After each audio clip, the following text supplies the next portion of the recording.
இந்த வீடியோவில் விசா இல்லாமல் எந்தெந்த கண்ட்ரிக்கு போகலாம் அப்படிங்கிறத பற்றி நம்ம பார்க்கலாம். இதில் முதலில் தென்கிழக்கு ஆசியாவில் அமைந்துள்ள அழகிய தீவு நாடான தாய்லாந்து, அடுத்தது அழகிய அரபு நாடான கத்தார். இங்கே இந்தியர்களுக்கு அதிக வேலைவாய்ப்பு உள்ளது. அடுத்தது சென்ட்ரல் ஆப்பிரிக்காவில் அமைஞ்சிருக்க அழகிய தீவான காபோன். கரேபியன் பெருங்கடலில் அமைஞ்சிருக்க ஒரு அழகிய தீவு நாடு தான் கிரனடா. அடுத்தது ஆப்பிரிக்கா கண்டத்தில் அமைந்துள்ள மௌரிட்டானியா. அடுத்ததாக ஈஸ்ட் ஆப்பிரிக்காவில் அமைஞ்சிருக்க கென்யா.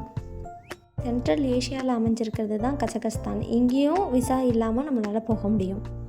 அட்வென்ச்சர் ட்ராவலுக்காக கஜகஸ்தானை நிறைய பேர் விசிட் பண்ணுறாங்க.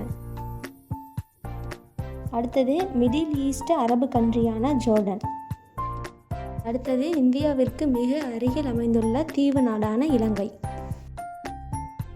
அடுத்தது ஈஸ்ட் ஆப்பிரிக்காவில் அமைஞ்சிருக்க பசுமை நாடான ருவாண்டா.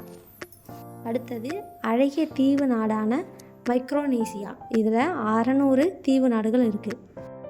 கரேபியன் பெருங்கடலில் அமைஞ்சிருக்க ஒரு அழகான தீவு ஜமைக்கா.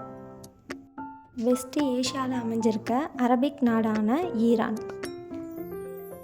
அடுத்தது ஆசிய கண்டத்தில் அமைஞ்சிருக்க அழகிய தீவு நாடான இந்தோனேஷியா. அடுத்தது சென்ட்ரல் அமெரிக்காவில் அமைஞ்சிருக்க அழகிய நாடு எல் சால்வடார். அடுத்தது சவுத் ஏஷியாவில் அமைஞ்சிருக்க மால்தீவ்ஸ். பல்வேறு நாடுகளிலிருந்து சுற்றுலா பயணிகள் இந்த நாட்டை பார்க்குறதுக்கு அதிக அளவில் வருவார்கள். அடுத்தது டொமினிக்கா. இது கரேபியன் கடலில் அமைந்திருக்க ஒரு தீவு நாடாகும். இங்கு அதிகமான மலைகள், சுற்றுலா தலங்கள்லாம் அதிகமாகவே இருக்கும். அதோட ஸ்காட்ச் ஹெட் அப்படிங்கிற ஒரு கடற்கரையும் இங்கே அமைஞ்சிருக்கு. அடுத்ததாக பார்க்க போகிறது குக் ஐஸ்லாண்ட். இந்த ஐஸ்லாண்ட் சவுத் பசிபிக்கில் இருக்குது. அதோட பொலிட்டிக்கல் லிங்க்ஸ் டு நியூசிலாந்து. அடுத்ததாக நம்ம பார்க்க போகிறது என்னென்னா கொமாரா தீவு. இது வங்காள விரிகுடாவில் இருக்குது அப்படின்னு சொல்லியிருக்காங்க. அடுத்தது என்னென்னா இதோட மக்கள் தொகை 2001 40,000 மக்கள் இருந்ததாகவும் இப்போது கணக்கெடுப்பின்படி 5,000 மக்கள் மட்டும்தான் இருக்காங்கன்னு சொல்லியிருக்காங்க. அடுத்து நம்ம பார்க்க போகிறது கம்போடியா. இது நம்ம ஏஷியாவில் அமைஞ்சிருக்குன்னு சொல்லியிருக்காங்க. அடுத்தது ஏசிய கண்டத்தில் அமைஞ்சிருக்க பிரிட்டிஷ் விர்ஜின் தீவு. அடுத்தது நம்ம பார்க்க போகிறது சவுத் அமெரிக்காவில் இருக்க பொலிவியா. இங்கே சுற்றுலா அப்படிங்கிறது ஒரு முக்கிய பொருளாதார நடவடிக்கையாக இங்கே பார்த்துருக்காங்க. அதை வச்சு தான் அவங்களுக்கு உள்நாட்டு உற்பத்தியில் பங்களிக்குது அப்படின்னு சொல்லியிருக்காங்க. அடுத்தது நம்ம பார்க்க போகிறது பூட்டான். நமது அண்டை நாடான பூட்டான் 3 பக்கமும் இந்திய எல்லையையும் ஒரு பக்கம் சீன எல்லையும் கொண்டுள்ளது. இந்த சிறிய நாட்டின் சாலையில் போக்குவரத்துக்கு தான் பெரும்பாலும் பயன்படுத்தப்படுகிறது. அதை விட்டால் விமானம்தான். உலகில் 4வது பெரிய ரயில் நெட்வொர்க் கொண்ட இந்திய நாட்டிற்கு அருகில் ரயில்களே இல்லாத நாடு அப்படின்னு சொல்லலாம்.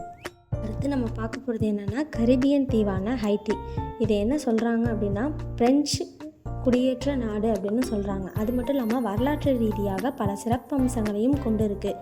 அது மட்டும் இல்லாமல் முதலாவது கருப்பின குடியரசு நாடும் ஹைட்டி அப்படின்னு சொல்கிறாங்க.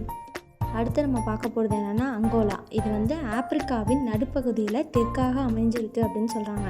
இங்கே நம்ம பார்க்க வேண்டிய இடங்கள் அப்படின்னு பார்த்தோம்னா லுவாண்டா, சர்ஃபிங் மற்றும் கடற்கரை, மேலஞ்சே, அப்புறம் டாலண்டனோ வட்டாரம், கிளிம்பா அப்படின்னு நிறைய இடங்கள் இருக்குது பார்க்குறதுக்கு. இது போன்று வெளிநாட்டு விசா மற்றும் வேலை தொடர்பான தகவல்களுக்கு எங்களது சேனலை சப்ஸ்கிரைப் செய்து வைத்துக் கொள்ளுங்கள். பக்கத்தில் இருக்க பெல் ஐக்கானை கிளிக் செய்து கொள்ளுங்கள்.